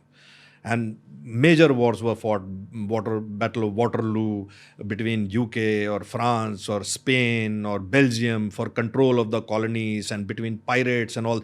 ये सारी लड़ाइयाँ, actually UK's power came from its navy. It came from the navy because it controlled the entire waters of the world at that time. फिर aircraft की ईजाद हुई, और जब aircraft की ईजाद हुई तो कंप्लीटली द डोमेन चेंज्ड. और शुरू में तो aircraft used to be used only for reconnaissance, कि वो दुश्मन कहाँ जा रहा है देखने के लिए वो लोग जहाज लेके जाते थे, वो डबल विंग वाले World War I के शुरुआत में. और फिर उन्होंने उस पर मशीन गन फिट कर दिया, तो फिर फाइटर एयरक्राफ्ट शुरू हुए, तो फिर एयर बैटल स्टार्टेड. उसके बाद the next revolution came with satellite programmes, कि अभी आप सैटेलाइट को लेज़र से गिरा सकते हैं, या सैटेलाइट का होता है, और एक और nuclear device. So you suddenly had nuclear war. तो that is another dimension. Nuclear war के डायमेंशन के आते ही साथ सारे पुराने इक्वेशन चेंज हो गए. क्योंकि पुराने टाइम पे अगर एक कंट्री के पास मान लो 10 लाख की फ़ौज है और दूसरे के पास सिर्फ 3 लाख की फ़ौज है, तो आप बोल सकते हैं 10 लाख वाले 3 लाख के ऊपर हावी हो जाएंगे. लेकिन उसके पास अगर न्यूक्लियर बॉम्ब है तो फिर अगेन द इक्वेशन चेंजेस, क्योंकि अगर उसको ऐसा लगा कि 10 लाख मेरे ऊपर आने वाले हैं तो डाल देगा न्यूक्लियर बम. सो अगर वो डाल देगा ठीक है, आप भी डाल दोगे उसके ऊपर, लेकिन बम तो आपके ऊपर भी गिरेगा. So suddenly the price of victory becomes very very expensive. So always these dimensions keep changing. The dimension which is the sixth dimension is cyber. क्योंकि जितने ज़्यादा हमारे इलेक्ट्रॉनिक इक्विपमेंट कनेक्ट होते जाते हैं उतना सिंगल पॉइंट ऑफ फेलियर बढ़ता जाता है. तो अभी हमारा जो देश है, या मॉडर्निटी फैसिलिटीज़ हैं, या मॉडर्न कम्युनिकेशन है, बैंकिंग सिस्टम है, मेडिकल सिस्टम है, अपने हवाई जहाज़ जो ATC कंट्रोल्ड हैं, रेलवे ट्रेन्स जो कंट्रोल्ड है, electrical power grid, water grid, ये सब अभी इंटरनेट, रिमोट कनेक्टिविटी इससे कनेक्टेड है. और इस एरिया में अगर कोई भी डिसरप्शन हो तो उसके जो लॉसेस हैं वो losses may be more than fighting in the border. अगर मान लो किसी साइबर अटैक के वजह से इंडिया के बैंकिंग सिस्टम को एक दिन के लिए ठप कर दिया जाता है, करोड़ों का नुकसान हो सकता है, करोड़ों का नुकसान होता है. और ये एक इस किस्म का अटैक है जिसमें आप एट्रीब्यूट भी नहीं कर सकते कि इसने किया है या इसने किया है, या यहाँ से आतंकवादी आया था. You can not do that because a good attack can make it seem कि ये कहीं और से हुआ या एक्सीडेंटली हो गया. It can happen accidentally. That is a domain. Lot of now devices are coming, जैसे ड्रोन्स हैं या रोबोट्स हैं, या जिनको अभी भी यूज़ किया जाता है, ऐसी बात नहीं है. अभी भी हम ड्रोन्स यूज़ करते हैं सर्वेलेंस के लिए, या UAV यूज़ करते हैं अटैक के लिए, या रोबोट्स यूज़ करते हैं बॉम्ब डिस्पोजल के लिए, या जहाँ पे टेरर एरिया है आप एक रोबोट को भेज के देखना चाहते हैं वहाँ पे क्या है before sending somebody. Unmanned flights have started, full fledge aircrafts जिसमें पायलट की ज़रूरत नहीं है और वो पायलट के बगैर जा सकता है. इस किस्म की टेक्नोलॉजी भी अब बढ़ गई हैं. और एक 8th डायमेंशन है साइकोलॉजिकल वॉरफेयर. तो पहले जो है साइकोलॉजिकल वॉरफेयर हमेशा से था, ये कोई नई बात नहीं है, हमेशा शुरुआत से भी. तो जैसे हम बोलते हैं कि दुश्मन को कई बार होता है लड़ाई में कि आपने किसी को कैप्चर कर लिया और कैप्चर करने के बाद उस प्रिजनर ऑफ वॉर को आप कैसे ट्रीट करते हैं, उसको अच्छा ट्रीट करते हैं कि बुरा ट्रीट करते हैं. ये भी एक साइकोलॉजिकल वॉर है. अगर आप प्रिजनर ऑफ वॉर को अच्छा ट्रीट करेंगे, अच्छी तरह ट्रीट करेंगे, तो चांसेस ज़्यादा है कि अगली बार जब आप जंग में जाओगे उसको सरेंडर करने को बोलोगे तो सरेंडर कर देगा वो, क्योंकि उसे पता है कि मेरी ट्रीटमेंट अच्छी होगी. तो हम कई लोग बोलते हैं हमारे पास पाकिस्तान के 90,000 प्रिजनर थे और उनको हमने बहुत अच्छा ट्रीट किया. वो अक्लमंदी की बात है. अगर आप दुश्मन के कैप्चर्ड सोल्जर को अच्छा ट्रीट करेंगे तो अगली बार लड़ाई में अगर दुश्मन को लगेगा कि हमारे जीतने के चांसेस नहीं हैं तो वो सरेंडर करना पसंद करेगा, क्योंकि उसे मालूम है कि मेरी ट्रीटमेंट अच्छी होगी. अगर आप उसकी ट्रीटमेंट बुरी करते हैं तो बोलेगा मरना तो है ही, तो इनमें से जितने मार के मर सकता हूँ मैं मरूँ. तो your war will get prolong, you will lose more people, right. So this is strategic thinking. But psychological warfare now has become very very sophisticated, क्योंकि अब जो है आपको एक चीज़ समझनी चाहिए, लड़ाई में कभी भी एक जनरल या एक कमांडर दूसरे कमांडर के फौजियों को मारना नहीं चाहता है. ऐसा मतलब जब इंडियन आर्मी पाकिस्तानी आर्मी से लड़ाई करती है तो ये एम नहीं है कि वो पाकिस्तानी सोल्जर्स को ज़्यादा से ज़्यादा मारे, वो एम नहीं. एम ये है कि वो पाकिस्तान के लड़ने के विल को ब्रेक करे. वो पाकिस्तान या कोई भी कंट्री के लड़ने के विल को ब्रेक करे, कि ये लड़ना ना चाहे और बोले कि हम लड़ाई नहीं लड़ सकते हैं, हमें या तो सुलह कर लेनी चाहिए या हार मान लेनी चाहिए या कोई किस्म का ट्रीटी कर लेना चाहिए. This is the aim of every war. Aim of war is not to kill people. Aim of war is to say my intention should prevail. तो ये ज़मीन मेरी है तो आप मान लीजिए, या ये आइडियोलॉजी मेरी है तो ये आप मान लीजिए. That is the purpose of war. ठीक है ना. Now the will of fighting does not come necessarily from the army, it comes from people of a country. तो अगर आप एक कंट्री के लोगों को डिमोरलाइज कर दो, या कंट्री के लोगों को आपस में लड़वा दो, या कंट्री के लोगों को अपने लीडर के ऊपर शक करना शुरू करवा दो, या कंट्री के लीडर को बोलो कि कंट्री के लोगों को बोलो कि नहीं आपकी आर्मी बहुत करप्ट है, या इसमें ये गड़बड़ हो रहा है, इसमें वो गड़बड़ हो रहा है, या इसमें आपस में इनमें इस कौम में उस कौम में लड़ाई हो रही है, तो automatically the will of the country to fight goes down. And that is the aim of psychological warfare. तो अर्लियर सेकेंड वर्ल्ड वॉर वगैरह में साइकोलॉजिकल वॉरफेयर के औजार ही नहीं थे. वो लोग क्या कर सकते हैं. जर्मनी अगर साइकोलॉजिकल वॉरफेयर करना चाहती है लंदन के ऊपर या यूके के ऊपर, उनके पास दो ही औजार थे. या तो वो रेडियो ब्रॉडकास्ट करें और रेडियो ब्रॉडकास्ट में वो कहानियाँ सुनाते रहे कि आपकी फ़ौज हार रही है, आपके कमांडर ऐसे हैं, ये वो है, बलाना ढिमकाना, ये करें. या वो लीफलेट फेंके ऊपर से, जहाज से ऊपर से लीफलेट फेंके कि ये आपकी सरकार आपको बता नहीं रही है, ये हो रहा है, वो हो रहा है. अब ये औजार बहुत ज़्यादा हो गए. अब सोशल मीडिया है, अब न्यूज़ चैनल्स हैं, इंफॉर्मेशन है, डिसइंफॉर्मेशन भी है.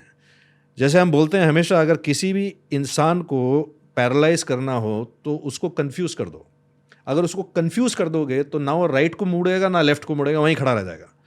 तो अगर आप किसी भी पॉपुलेशन को इतना कंफ्यूज कर दो कि इशू क्या है, व्हाट इज़ द इशू, किस लिए लड़ रहे हैं, इस लड़ाई की इसका फ़ायदा क्या होगा, पता नहीं लीडर का अपना अलग एजेंडा है, इसलिए अगर कंफ्यूज ही आप कर दोगे तो automatically the will to fight goes away. And that is a very very important weapon in the 21st century, psychological warfare. हर एवोल्यूशन में लोगों को अपने सोचने का तरीका, अपनी स्ट्रैटेजी और अपना स्ट्रक्चर चेंज करना पड़ा है. मैं आपको एक एग्जांपल देता हूँ. जैसे अगर पुराने टाइम पे अगर घुड़सवार लड़ाई लड़ रहे हैं और थल सेना की लड़ाई है, तो ये ज़रूरी नहीं है कि सारे जवानों को या सारे लीडरों को मैप रीडिंग आती हो या कम्युनिकेशन आती हो, क्योंकि वो अपने लीडर को देख सकते हैं. लीडर बोलेगा फॉलो मी, तो सब उसके पीछे पीछे चलेंगे. जब आप नेवल बैटल में घुस गए, पानी में घुस गए, तब वो मॉडल नहीं हो सकता, क्योंकि वहाँ 15 शिप जाएंगी। अब 15 शिप में वो लीडर नहीं मेरे शिप को फॉलो करो, ऐसा नहीं हो सकता। तो वो हर एक शिप के कैप्टन को नेविगेशन आना चाहिए, उसको कम्युनिकेशन आना चाहिए, और ये लीडर को भी ये एहसास होना चाहिए कि अगर मैं किसी मिशन के लिए जा रहा हूँ और मैं 15 शिप लेके जा रहा हूँ, हो सकता है 12 ही पहुँचे, 3 पहुँचे ही ना, और वो एम्बिग्यूटी से मेरे को ये लड़ाई लड़नी पड़ेगी, ठीक है ना। अब जब एयरफोर्स में गए तो completely the dimension rule change again. अब एक पायलट को उड़ाने के लिए तकरीबन 200 लोगों को ग्राउंड पे काम करना पड़ता है। वो ये लोग नहीं जाएंगे लड़ाई में तो सिर्फ वो एक फाइटर पायलट जाएगा, लेकिन इनका काम भी उतना ही ज़रूरी है। बैक एंड में इनका टेक्नोलॉजी, अंडरस्टैंडिंग, ये वो structure, everything has to change, right. So अगर आप एक फ़ौज के जवान को देखेंगे, मैं 20 साल पहले की बात कर रहा हूँ, फ़ौज के जवान को देखेंगे तो वो अगर 10 क्लास पास है चलेगा, क्योंकि उसने एक राइफल चलानी है और एक मशीन गन चलाना है। लेकिन वही अगर आप एक एयरमैन को देखोगे तो 10-20 साल पहले भी उसकी जो एजुकेशन लेवल है, it has to be much higher, because he is handling sophisticated equipment, radar handle कर रहा है, jet engines, communication, bombing and all of that. Now this basically I am using this to show कि जब आपकी theatre बदली हो जाती है तो training, mindset, everything has to change. So for example, now the army should be focusing on training psychologists. So if you are going to do psychological warfare, then you should have psychologists. If you are doing hacking, then you have to have cryptographers. If you need to penetrate into enemy computers, then you need to understand their language. You need those language speaking experts. So in other words, जब भी paradigm change होता है लड़ाई का, तो पूरा माहौल बदलता है।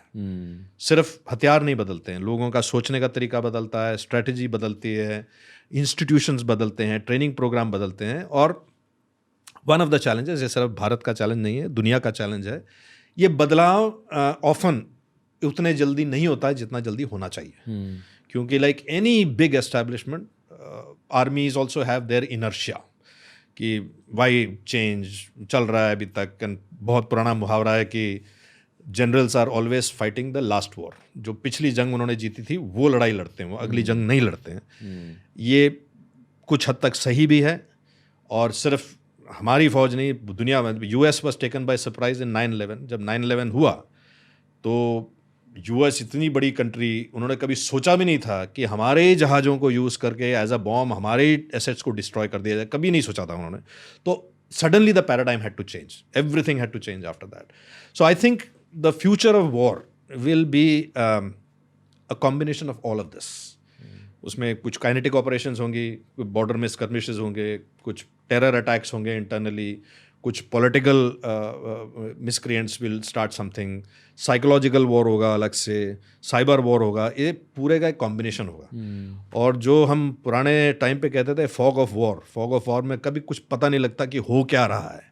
जैसे यहाँ पे भी 26/11 में 12 साल पहले जब हुआ था, तो जब पहले कुछ घंटे थे किसी को नहीं पता था क्या हो रहा है, क्योंकि पुलिस कंट्रोल रूम में रिपोर्ट्स आ रही थी, यहाँ 4 लोग हथियार लेके फायरिंग कर रहे हैं, यहाँ 2 लोग फायर कर रहे हैं, यहाँ 3 लोग घुसे हैं।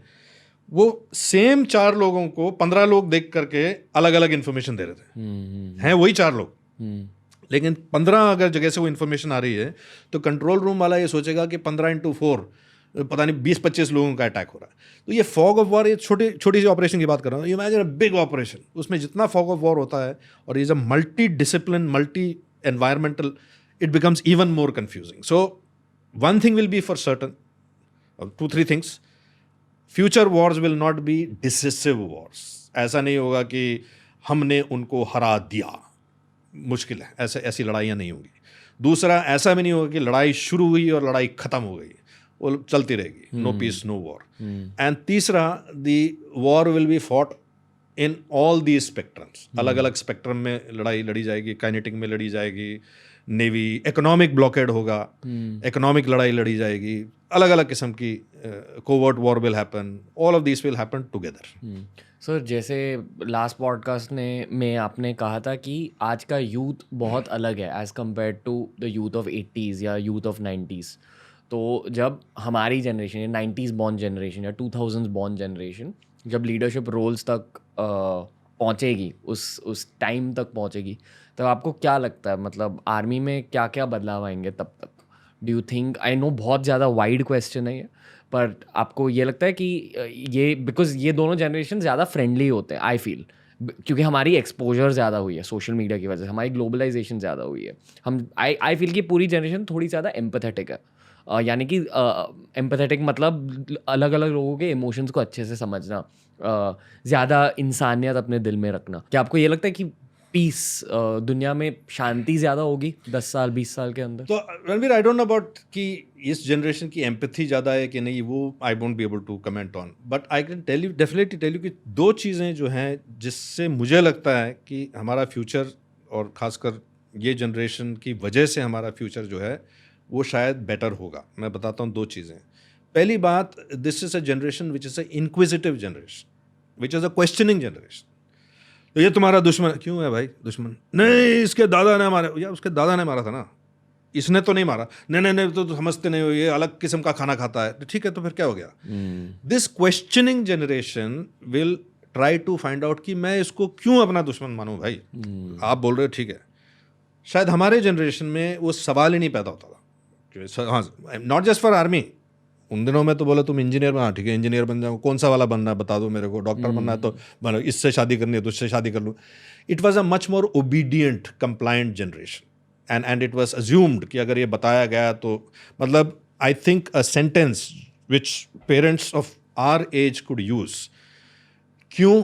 क्योंकि मैंने बोला, वो सेंटेंस अभी नहीं चलेगा, चलता भी नहीं है। कि अगर कोई पेरेंट बोले कि क्यों, बच्चा पूछता है क्यों, बोला मैंने बोला, तो ठीक है आपने बोला, लेकिन क्यों? So this inquisitiveness will allow this generation to go to first principles and say, boss एक बात समझाओ यार मेरे को, अगर ये जर्मनी, ईस्ट जर्मनी और वेस्ट जर्मनी यूनाइट हो सकते हैं, जर्मनी और फ्रांस जिन्होंने 2 लड़ाइयाँ लड़ी हैं जिसमें जर्मनी ने फ्रांस को तहस नहस कर दिया था, वो अगर यूरोपियन यूनियन में, नेटो में साथ मिलकर काम कर सकते हैं, जब Vietnam, south Vietnam, north Vietnam लड़ाई लड़ते लड़ते लड़ते वो एक अगर यूनिफाई कर सकते, तो क्या है यार, बड़ी इतना क्या, 70 साल से तो लड़ रहे हैं पाकिस्तान से ना, तो क्या मतलब ऐसा है कि हम पीस नहीं कर सकते? क्या वजह है हम नहीं कर सकते? नहीं नहीं नहीं, वो दुश्मन है हमारे। ठीक है, दुश्मन है, लेकिन 70 साल से तो है ना, उससे पहले तो नहीं थे। यूके और फ्रांस तो 100 साल की लड़ाई लड़ी उन्होंने, 100 साल की लड़ाई के बाद भी वो लोग अभी एलाइज बन गए। ठीक है, थोड़ा बहुत उनका होता है, गिनपिन होती है, वो इकोनॉमिक फ्रंट पे हो, तो this questioning will begin hopefully कि ऐसा क्यों नहीं हो सकता, what is the reason why it can't happen. अब वो रीजंस जब आपको सॉलिड नहीं लगेंगे, तो या रीजन ऐसा होगा क्योंकि मैंने बोला, क्योंकि मेरे टाइम पे ऐसा होता था, those reason this generation will question. First point. The second point I think is, now as you said globalisation, but more than globalisation, you are now interconnected, you are so interconnected. Interestingly अभी दिल्ली में मेरे कुछ दोस्त हैं, आपके भी होंगे, उन्होंने आपको बताया होगा कि पोल्यूशन बहुत ज़्यादा है दिल्ली में। तो क्यों है पोल्यूशन दिल्ली में अभी? अब तो गाड़ियों की वजह से भी नहीं हो सकता, इंडस्ट्रीज़ की वजह से नहीं हो सकता, कंस्ट्रक्शन की वजह से भी नहीं हो सकता, तो हो रहा है सिर्फ क्रॉप बर्निंग से। ऐसा एक थियरी है, मान लो थियरी सही है, मैं नहीं बोल रहा हूँ सही है, लेकिन मान लो सही है। तो पंजाब का प्रॉब्लम दिल्ली तक आ रहा है, पंजाब का प्रॉब्लम दिल्ली तक ही नहीं आ रहा, पंजाब का प्रॉब्लम पाकिस्तान भी जा रहा है। तो अब ऐसा हो गया है कि अगर हिंदुस्तान और पाकिस्तान में मान लो टेंशन बढ़ जाता है, तो पूरे एशिया में टेंशन बढ़ेगा। अगर एशिया में टेंशन बढ़ता है तो वेस्ट में भी टेंशन बढ़ेगा, बिकॉज एशिया की मार्केट्स डाउन हो जाएंगी। तो ये इंटरकनेक्शन इतना हो गया है अभी कि कोई ये नहीं कह सकता कि मैं अगर लड़ाई लड़ूंगा तो मैं बच जाऊंगा, right? So I have always felt this is a fact also historically. ऐसा क्यों होता है कि सिविलाइजेशंस वो काम करते हैं जो उनके लिए हानिकारक है? पोल्यूशन हम देख रहे हैं दिल्ली में पिछले 10 साल से, या कहीं पे भी हिंदुस्तान में कहीं पे भी पोल्यूशन बढ़ता जा रहा है, लेकिन people are okay with it. That is because पहले जो एलीट होते हैं, जो डिसीजन मेकर्स होते हैं, वो अपने डिसीशंस के इफेक्ट से अपने आप को इंसुलेट कर सकते हैं। अगर मैं बहुत पावरफुल और रिच हूँ और पानी ठीक नहीं है तो मेरे को प्रॉब्लम नहीं, मैं तो बॉटल वाटर पी सकता हूँ। एजुकेशन सिस्टम ठीक नहीं है, कोई बात नहीं, मैं अपना प्राइवेट ट्यूशन रख सकता हूँ। सड़कें ठीक नहीं है, कोई नहीं, मैं हेलीकॉप्टर में जा सकता हूँ। लेकिन अगर हवा ठीक नहीं है तो मैं क्या करूँ? So pollution is a good example of democratisation of misery. Misery is now democratised, सबको इक्वल मिलेगा, चाहे आप अंबानी साहब हो या हवा, तो आपको वही मतलब खींचना पड़ेगा एटमॉस्फेयर से, you can not do anything. वो जब president also came, he also put air purifiers इधर उधर, यूएस प्रेसिडेंट, लेकिन he had to breathe Delhi's air. So I am using that example to illustrate कि your generation is interconnected and you are tied to each other by the chain. तो आप किसी को भी धक्का दोगे खाई के अंदर तो वो आपको भी खींच के ले जाएगा। So now this solutions will have to be found कि boss how do we coexist, क्योंकि वो इरा खत्म हो गई कि या तुम या मैं, वो खत्म हो गया, वो इरा हो ही नहीं सकता अभी कि आर या पार, वो इरा खत्म हो गया। तो in this era when people have to work together, I think the two qualities, one of inquisitiveness and asking why. ठीक है, मैं मानता हूँ आप बोल रहे, लेकिन क्यों, मेरे को समझाओ आप। मैं समझ जाऊंगा तो मैं मान लूंगा आपकी बात, लेकिन मेरे को समझाओ ये क्यों नहीं हो सकता ऐसे। और दूसरा, अगर मैं ये एक्शन लेता हूं तो उसका रिपरकशन मेरे को भी आएगा। न्यूक्लियर, अगर आप बम, मैं ऐसे बता रहा हूँ, न्यूक्लियर बॉम्ब कहीं पे भी फेंकोगे उसका फॉलोआउट तो आपके ऊपर भी आएगा ना। अगर हवा उल्टा चल रहा है तो radioactive will come to you also, आपकी भी पॉपुलेशन मरेगी उसमें। तो ब्रह्मास्त्र की तरह है, जो मारेगा और जो फेंकेगा दोनों को कुछ नुकसान होगा उसमें। जब दोनों का नुकसान होगा, then both sides will start asking, especially if they have the other quality, inquisitiveness, कि why can't we solve? That is my hope for this generation. And I think you have one very, very pressing and real immediate problem, which is the problem of pollution. If pollution is not solved in the next 5 to 7 years by the globe, फिर तो लड़ाई शड़ाई इतना दूर की बात है। People will be dying, more people will be dying of pollution than of war or anything of that sort. Like you're seeing it already, Delhi में कई दिनों के लिए हर साल Delhi has to shut down. Delhi shut down now completely, लोग दिल्ली छोड़ के जा रहे हैं बाहर। It is not sustainable. So you have a very pressing problem जिसमें ये टेस्ट हो सकता है कि does the future generation want to take matters in their own hands and solve, because you are going to be the ones who will inherit these problems. शायद यहाँ भी army का कोई रोल रहेगा, शायद 5 साल बाद। I don't know about that. I think army एक अभी मतलब क्या बोलते हैं वो विक्स वेपर की तरह यूज़ किया जा रहा है कि हर जगह कोई ना कोई प्रॉब्लम है तो आर्मी लगा दो वहाँ पे। ऐसा करना नहीं चाहिए हमें। ये आर्मी का प्रॉब्लम नहीं है, ये एक देश का प्रॉब्लम है, ये एक इकोनॉमिक प्रॉब्लम है। और ये हमारा जो बिलीफ है कि एक इंस्टीट्यूशन जो अच्छी तरीके से डिलीवर कर रहा है वो अच्छी तरीके से डिलीवर करता है, इसलिए उसको हर प्रॉब्लम देना शुरू कर दो, वो एक गलत थिंकिंग है, क्योंकि वो उनका कोर कॉम्पिटेंस नहीं है। आर्मी का core competence is not solving pollution problems, it is a very very different core competence. This is ये पॉलिसी इशू है, ये सिर्फ हिंदुस्तान के नहीं, तकरीबन दुनिया के सारे जो प्रॉब्लम हैं ये ग्रिडलॉक्ड हो गए। ग्रिडलॉक का मतलब ये है कि आप कहीं से भी कुछ ढीला करने की कोशिश करोगे, कहीं और कुछ गिरेगा। अगर आप क्रॉप बर्निंग रोकोगे तो फार्मर सुइसाइड या फार्मर की जो प्रॉब्लम है वो बढ़ेंगी। अगर वो बढ़ेंगी तो इलेक्टेड गवर्नमेंट गिर जाएगी। अगर इलेक्टेड गवर्नमेंट गिर जाएगी तो they will not be able to do anything else, so they will have to first stay in power. So it is all interconnected with each other. तो ये कोई एक अलेक्जेंडर के लिए बोलते हैं गॉर्डियन नॉट, सुना है अभी आपने कभी? नहीं। तो एक लेजेंड है, कहानी है कि जब अलेक्जेंडर राजा बना था और वो अपने कॉन्क्वेस्ट में शुरू हुआ, तो ही केम टू अ प्लेस जहाँ पे एक चैरियट को एक रस्सी से बांध के पेड़ के साथ बांधा हुआ था, और वो गांठ इतनी कॉम्प्लिकेटेड थी कि उसको कोई नहीं खोल पाता था, इसलिए उसका नाम था Gordian knot. Knot as in knot and Gordian knot, एक गांठ गॉर्डियन गांठ। और लेजेंड ये था कि जो भी इस नॉट को खोल देगा वो दुनिया को कॉन्कर कर देगा, right? So the story is that Alexander जब वहाँ पहुँचा तो अलेक्जेंडर ने तलवार निकाली और एक मार से ठक करके गॉर्डियन नॉट काट दिया। उसने कहा ये ले, सॉल्व हो गया problem. Of course Alexander did conquer but he did not hold. He was able to conquer but he could not hold that, and his empire became into bits and pieces after he died. मतलब the only legacy that was left, कई जगह Alexander के नाम के शहर हैं, तो सिकंदर और कंधार ये सब उसके नाम के शहर हैं, लेकिन nothing was left. Now our world is like a Gordian knot. इसको सुलझाना ही पड़ेगा, धीरे से इधर से खोल के, फिर थोड़ा इधर से खोल के, फिर इधर से थोड़ा टाइट करके, फिर खोल के। ये एक कोलैबोरेटिव एक्टिविटी है, ये आप सिर्फ क्रॉप बर्निंग को रोक के या इसको रोक के या उसको रोक के ये प्रॉब्लम सॉल्व नहीं हो सकती। जैसे कोविड में हमने देखा अभी, कोविड में आप एसेंशियल सर्विसेज किसको मानेंगे? Essential services, communication is essential services. अगर कम्युनिकेशन एसेंशियल सर्विसेज है तो ये जो टावर्स हैं 3-4 लाख टावर्स, इनकी मेंटेनेंस भी एसेंशियल सर्विस है। कई टावर्स को डेडिकेटेड पावर नहीं मिलता है, उनको डीजल के जनरेटर्स भरने पड़ते हैं जाके, तो जो भरने वाला है वो भी एसेंशियल सर्विस है। जो हर एक टावर में एक राउटर होता है, एक रेडियो मोडेम होता है, उसकी जो सर्विसिंग करनी है वो सर्विस इंजीनियर भी एसेंशियल सर्विस है।